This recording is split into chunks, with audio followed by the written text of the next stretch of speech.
Phela umthakathi wesinye isikhathi ubuya akhulume kube ngathi udakiwe. Ngiyamangala ngoba akaphuza kabhemi.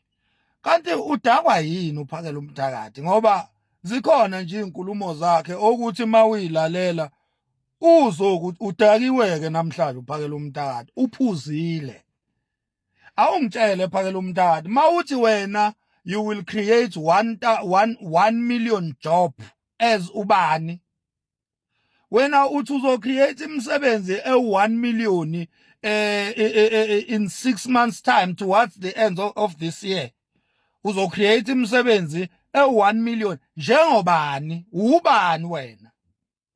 Ubani mfoka ndabandaba? Ubani phakela umthakathi ngoba wena umfana nje wakwaNongoma ongelutho nje emphakathini ngaphandle kokuba insizwa emobilizer ezinye insizwa ukuthi kuphushwe lento yobunsizwa kuphela nje. You are nothing engakwazi ukuthi icreate amathuba omsebenzi ngoba nawe usadinga umsebenzi kwayiwena udinga umsebenzi ukuthi uyosebenza phakela umthakathi. Sometimes wena phakela umthakathi ikhona lento ekudakayo angazi ukuthi yini lento ekudakayo kodwa wena ikhona into othi mawuyidlile udakwe.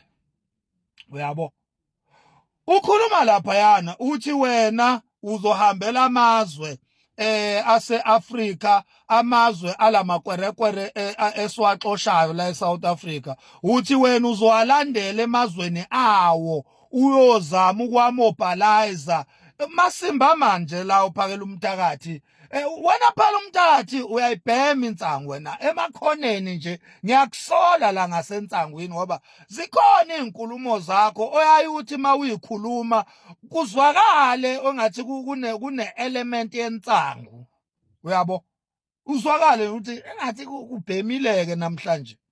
Even ngisho lapha mawuhola insizwa kuyakubonakala nje amanye ama-actions anenswebu nje yensangu ubone ukuthi sekunomtsangu-ke lobo sekunogufti kubhemile manje uyabona sekwenza kanje kubheme ngempela futhi kubheme le yamahashi.